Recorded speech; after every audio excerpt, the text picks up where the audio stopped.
The Leyte Sab-a Peatswamp forest is considered the largest water catchment in Leyte province. It has an estimated area of 2,106 hectares that covers the municipalities of San Miguel, Alang-Alang, and Santa Fe. But throughout the years, a significant percentage of this peat swamp has been destroyed or altered.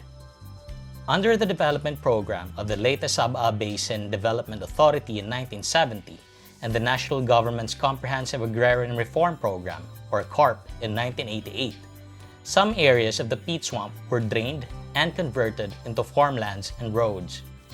This changed the physical makeup and size of the peat swamp. Eventually, the project was not sustained because the soil was not suitable for rice farming. Peat swamps play a critical role in climate change mitigation, water regulation, and biodiversity conservation. Therefore, it needs to be preserved. In an attempt to protect, restore, and sustainably manage the Leyte Sab-a Basin Peatswamp forest, the International Institute of Rural Reconstruction launched the Leyte Sab-a Peatland Forest Restoration Initiative in 2018 and was done in partnership with other local organizations such as the Environmental Legal Assistance Center Incorporated, or ELAC. ELAC serves as the legal backbone of the project to support the reinstatement of carped peatlands to peat swamp forest of about 1,064 hectares. To better understand the situation, ELAC looked at relevant records and investigated the condition of the farmers and the lands the government has given them under CARP. Legal research, sa rin ko pa is duduhang aspeto. You have the legal and factual. But the factual, and before ka makakuha ng legal, kanang lang ni mabaruan anay, ano ang circumstansiya ground. Gin-check natin, ang legal research, mas nagtutok ha factual kaysa nga dihan legal. Kay, and laws are available already. Kitaon ta na lakon, ano na good ang situation. So what we did was to validate or profile the ARBs para masabtan tagod kung manggod ada pahirangan nag-uuma. And specific objectives was to know hain anat mga ARBs nga gin-awardan, are resident bahira, or kung non-resident tira hain na nira location, kung resident tira or non-resident nag-uuma bahira, kung nag-uuma bahira bugos ba anira na umahan, kung diri bugos pera ka portion la nira ginuumahan. These are information nga importante to determine the legal actions or remedies nga pwede natin i-pursue relative to the goal or to the main objective of the project, which is to conserve and protect the peatlands. So dakondoro enroll han legal research, knowing all the reasons ano an sitwasyon ngadto would help us determine ano an maupay nga socio-legal actions, di ba? So, di rila stricto magliligal la kita. Oy, wala man kang maguma, disqualified. So, we don't want to do that kay part and advocacy liwat hatonan project and bisan han ELAC mismo is the protection of the farmer's right.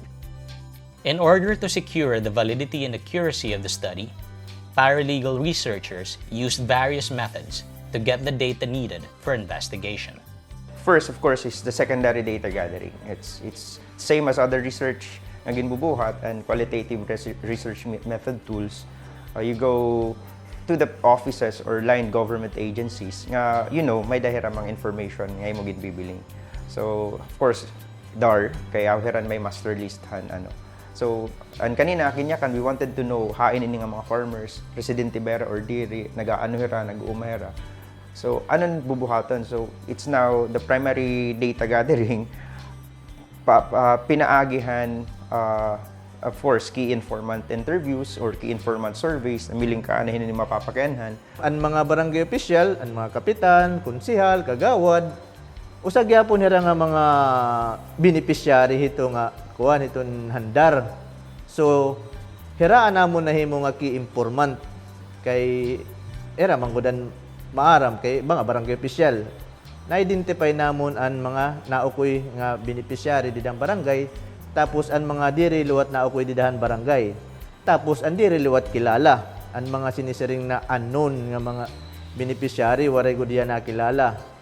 Of course, when nabibilngan na, amon hira. So, ay, pareho manin niya. So, base ni mo initial and social prep nga ginbubuhat, ay, the same issues, same concerns, same ano. So, focus group discussion kita. Amo namon ginuna para matirok ang mga resident nga mga beneficiary, tapos para liwat hira sumatan kung ano ang tumunghan proyekto. But because we wanted to profile each ARV, we proceed to the actual interview na-locate nga mga ARVs. So, Akad kami ni Rabalay, makakagyakan ko dira kung ano itong era mga gusto iyakan. Maaari kukuhan kay kung nakakatuhan grupo, waray tiyan nananabo nga restorya. After the data were collected and organized, the legal team carefully began their thorough investigation. ang proseso nga aton or methodologies nga i-adapt should actually dapat may dagod hiya gintatawag nga due diligence. It panginahanglan gud nga tanan ngan and verification, validation, of course after and monitoring and evaluation. I think adto hiya nga process nga tanan ng installation waray kasugad. And lastly, lesson is I think sayop good and ginahatag nga tuna. It's really Peat. Kay permi man hataas ang tubig. Di man hataas gud ang tubig, basta permanente may tubig. Yun ko ang kaiton, tanmaning gaway, tikog.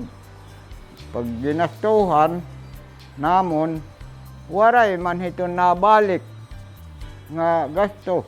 Poros la perdisyon.